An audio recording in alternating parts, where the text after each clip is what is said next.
Welcome back to the Morning Brief. And as we start off now, we're looking at the role of legislators in a democracy, particularly that all-important oversight function. They're supposed to engender and ensure accountability and transparency in ministries, departments, and agencies of government. But how well are they doing that? And in fact, who regulates the regulator of ministries, departments, and agencies? Let's have that conversation together this morning. And we have joining us Mr. Chibuzo Okereke. He's a legislative governance expert and policy analyst. He joins us from our Abuja studio. Good morning and welcome, Mr. Okereke. Good morning. Thank you for having me. Now, quite a lot has, as we start off now, quite a lot has been said about, this 10th session of the National Assembly, both in their disposition towards the executive. In fact, some have concluded, and not a few now, that perhaps they're just a mere appendage of the executive arm of government. But let's get your view now. In your own assessment, what do you perceive in the character and disposition of the legislators, particularly towards their oversight functions of the executive arm of government? Well, first, I have to say that there seems to be a dearth of knowledge about legislative practices and procedure, not just in Nigeria, in most part of the world.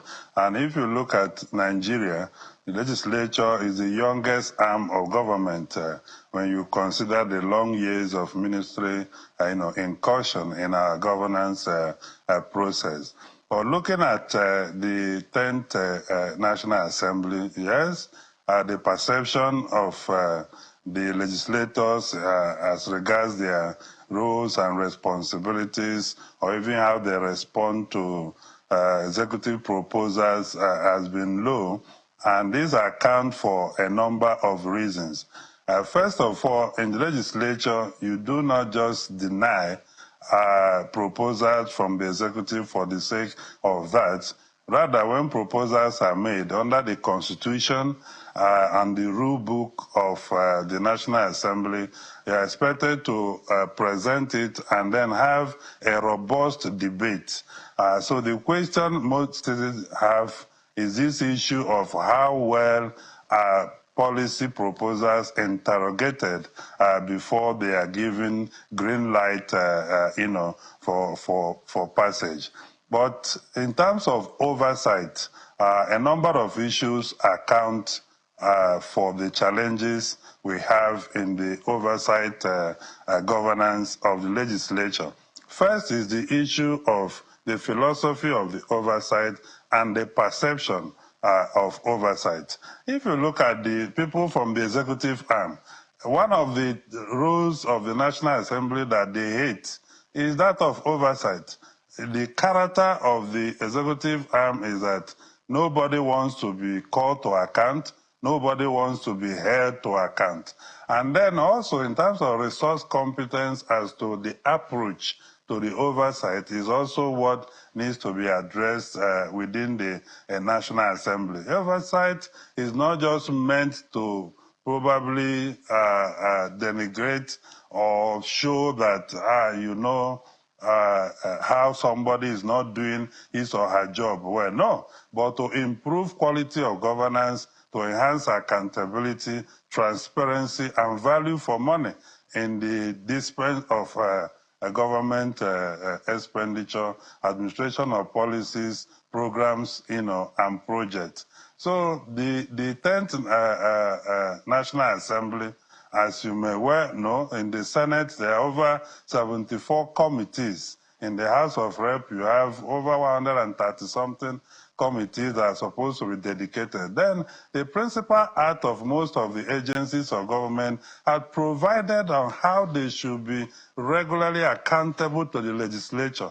Unfortunately, this is not happening, and that is why most of us call for the observance of our laws in a very religious and judicious manner, so that we can enhance that compliance mechanism. For instance, when you make appropriations in the Appropriation Act, the agencies intermittently supposed to send in reports and brief the legislature on how those policies are being implemented, because this is central. The legislature, as a deliberative arm of government, is key to carrying citizens along to show the evidence of how public expenditure is being managed. And where an individual or a government parastatal is not getting it right, under Section 88 and 89 of the Constitution, and the Legislative House's Privileges and Powers and Privileges Act, you are to bring that individual to order and then make recommendation on how disciplinary action will be taken. And that also accounts for the weakness we have in the oversight governance system, because one, after the legislature had finished their job, and they had to also send it back to the executive to implement. And in most cases, we have not gotten the leadership political will to deal with the recommendations of the legislature. At other times, the legislature is also considering a lot of political variables in making recommendations, and I think that is what needs to change. Yeah. Mr. Chibuda, that would seem to be, the heart of the matter. In the recent past, we've had the legislative arm of government, House of Reps to be precise now, uncovering job racketeering in certain ministries. We've also had, the Senate demanding accountability from the Ministry of Interior on why dogs should be fed with more allowance than prison inmates. And, if we go further down to past assemblies, we've had the National Assembly uncovering, corruption in the administration of service-wide vote. Now, if there is a mechanism, guaranteed in legislative executive engagement such that there must be accountability and recommendations made by the legislators on how officials of these ministries, departments, and agencies who are found culpable should receive punitive action. Why do you find that there is less of those recommendations such that there's a feedback mechanism, for Nigerians to know that indeed we're not just hearing these stories, but also there is punitive action for officials of government in the executive arm of government who are culpable? Well, I think that it's just the character of the big daddy executive system, presidential system of government that we operate, and how people are appointed into office. And then when you are trying to deal with a matter on merit, other considerations tend to be the focus rather than the subject matter of investigation. Some of the oversight activities you highlighted that the National Assembly had made recommendations in the past, the executive simply, in fact, we had situations where the legislature will be investigating a particular issue, and then the executive will set up another committee. Take, for instance, the abandonment of projects of the NDDC that was investigated by the 9th House of Rep. Immediately they finished and turned in their report, the president constituted an forensic audit in the former president, and then paid billions of naira. Until today, we didn't see anything, about that. And that is the reason citizens and the National Assembly must rise to the occasion. The truth is that legislative assertiveness, legislative activism, and class suicide must be needed if we are going to cross the threshold of what we are seeing now. Yes, people will be affected in the legislature because sometimes those who push and show legislative activism are often abandoned politically, and that threatens other people to try to, throw that particular name. But as an institution of government responsible for ensuring compliance with, our laws, ensuring that executive members of government, behave in line with the Constitution, the Appropriation Act, and other extant laws of the Federation. They need that support to be able to take on the executive. The truth is that if the legislature performs optimally, especially on issue of oversight, governance quality will improve in the country. But the Constitution, the way the Section 88 and 89 had been framed, and the fact that we don't have that discipline to, have respect for arms of government who have been charged with responsibility to oversee other people, we are having this kind of, issue. So the legislature had to stand up, for instance, to ensure that those who have not done well in managing the appropriation provision they gave them previously do not get new allocations. For instance, recommendation like you saw last few days, the House of Rep passed a resolution that the MD of the midstream petroleum should be suspended. The president, how has he received that resolution of the House? What action, has been taken? Because the man was caught on tape demarketing one of the biggest manufacturers and entrepreneurs in the country. So these are the kind of respect you give to the legislature, and then they will begin to have the right footing to take on big issues that agencies are dealing with. So, when there's a failure in government, in any administration, would it be fair for us to blame the legislature? Well, the answer will be in two parts. One, the legislature has a role depending on what that issue, is, because at the time of formulation, most policies of government, they get approved by the legislature. The budget, for instance, is one of the biggest policy documents of any government. The oversight of the budget don't used to have sufficient time for the legislature to oversight the performance of the budget. It's usually, like a rush hour system. Even the passage process usually have, challenges. And the truth is that it does not augur well for the country if the legislature is blackmailed, oppressed, and then you try to rush them into considering important instruments for development just in the name of we are working together. So these are kind of attitude that should change. The legislature has to also resist, not just at the federal level. Thankfully, there's even an incremental progress. It's a near total collapse at the subnational level. So the legislature itself has a blame on one hand that it could also avert. I'll give you an example, and this is why Nigerians must support the legislature to stand and perform its, duties. There was a committee in the House of Rep that discovered that certain monies meant for a particular item was diverted to another,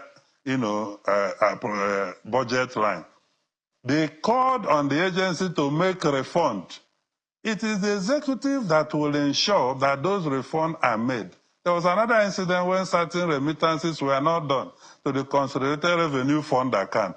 The House of Rep or the Senate had, passed a resolution, tendered a report saying the communication has gone to the executive. So you don't work in silo. You don't function as if the legislature does not exist just because of how our governance system has been structured. On the other hand, we run, an constitutional democracy where our president has to be elected through a direct election. The president and the governors and the people working with them have made promises to Nigeria, have taken oath of office, and to obey and observe the Constitution of the Federal Republic of Nigeria. So they owe a duty of care to citizens to function according to their oath of office. So both arms, including even the judiciary, will share in the blame of any failure of government policy or, government or any administration there. I would like you to speak further on how the legislature can be truly independent, because to my mind, I'm wondering that the FCT minister, for instance, maybe had presented a budget to the National Assembly of over 1 trillion naira. And if you look at perhaps the line items, I didn't see their budget, my assumption, line items suggesting that 21 billion or so will be used to rebuild or refurbish or whatever name it is of the vice president resident. And I can imagine as a legislator, you see that within the budget as a member of the committee. And within this economy that is crunching, literally we're in dire straits, the legislatures went ahead and approved that budget for such what an economist calls emotionally unintelligent expenditure at a time like this. So how do we make the legislatures, what can CSOs, citizens do to really help the legislators to be truly independent? Because it appears they are not really independent. Well, you see, budget passage in Nigeria is more of a political process. And, the way government is configured, you have members of the ruling party in the legislature who are in the majority. And the rule, both the constitution, who have prescribed voting method, scrutiny, and other processes for legislative activities, has stated how the legislative process should go and how voting or passage of money bills like budget or any other proposal to the legislature. So where you have a political party that is in the majority, it's likely that the proposals they bring will pass. However, on the issue of whether adequate scrutiny is done on these policy proposals is a question of active citizenship and the understanding of the legislature as being a writing legislature in Nigeria. The truth is that many people, even the executive, they enjoy the fact that whatever proposal they send to the National Assembly, they get it the way they send it. And if the National Assembly try to make adjustment or input, it will be called a pardon or insertions, and a lot of blackmail will go out there. So the legislature in Nigeria, in line with section 80, 81, 82, and 83, is a writing legislature. They have the power of the purse. Whatever the executive is bringing is supposed to be a skeleton or a proposal, an estimate.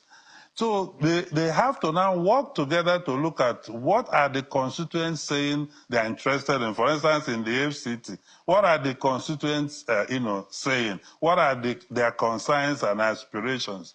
Now, you match it with what is the executive thinking they want to, do for the people. Then this lobby process, and what is required to make that budget to pass is the interaction that happens until that process is. So, but citizens, when they know this is what the FCT minister had proposed, and they begin to do a lot of advocacy, highlighting provisions of that budget, calling on the legislature, Committee on Finance, Committee on Appropriation, and all the leadership of the National Assembly saying, we are concerned about this. We would rather have this.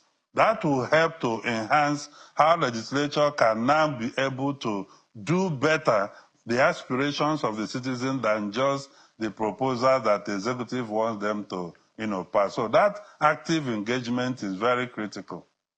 Well, I wonder how effective that active engagement would be in the light of, the independence that the Constitution confers on the legislators in terms of appropriation, which, has informed the reason for debate over the last few years. If you go back to, the time when the former speaker, when Honorable Yakubu Dogara was Speaker of the House of Representatives, when we had that, issue of budget padding. In relation to that, the last assembly was hugely criticized for, leading the country in the way of fiscal fall because of its approval of the Ways and Means loans under the last administration. But what we're seeing yet again in this administration is its approval, some say even speedy approval of, extra budgetary spending to the tune of about 6.2 trillion naira. And, Jeffrey quoted the monies allocated to the renovation of the VP residence. We could also even talk about the budget allocated to the National Assembly, which many have been criticized for being excessive. Is there any other way besides active engagement, that could compel fiscal responsibility of not just the executive arm of government, but also the legislative arm of government? So a lot of things will come to play here, right from the leadership recruitment process. If you don't pay attention to the people or the individuals, the internal workings of the party and how people come to the National Assembly, after they had arrived there through various means, it becomes challenging to try to model the behavior outside politics, because we are dealing with the interaction of politics, development, citizens' welfare, and what have you. So in this subject of independence of the legislature, in practicality, it becomes a challenge because we are in a presidential system. You should even have where those kind of challenges are more, pronounced. You are seeing legislators commanding loyalty, for their party, especially the majority party that is in the legislature. Whether it's in America, everywhere, the executive is always pushing. Every presidential candidate is pushing to have a majority in the legislature because they know what that means. But what, as experts were saying is, well, receiving expeditious passage of executive proposals, while it may look fine and sound as if you're giving your president support, there is also an issue about what it does to the institution of the legislature. Because all that is expected is for the rules to be followed. And what is the public asking for? Let there be a robust debate. Every proposal must be adequately scrutinized.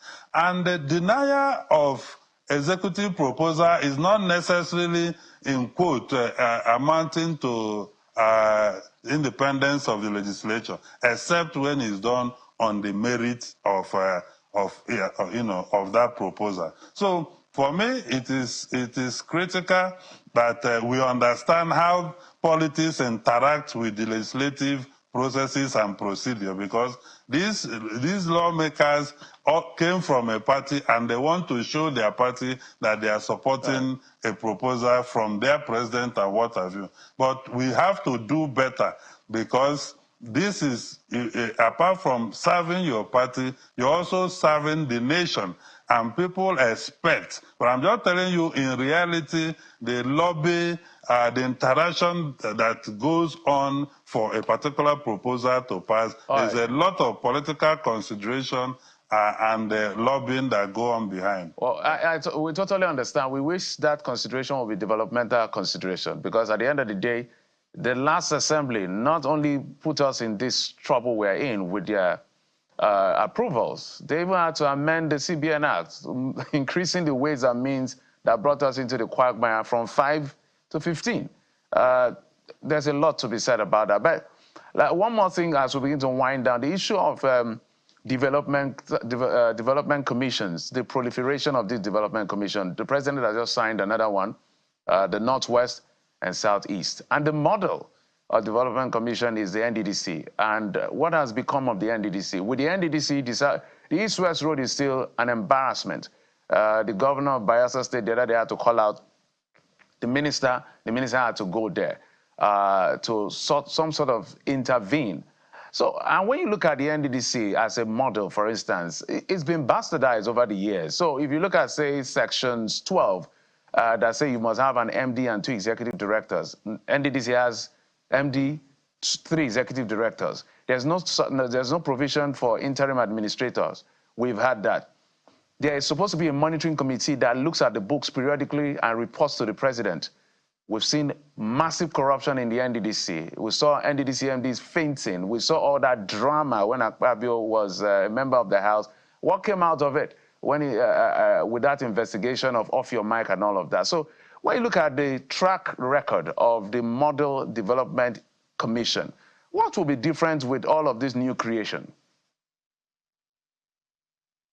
Well, I have to say, and not trying to sound biased, that actually the Development Commission model is a welcome development for the country.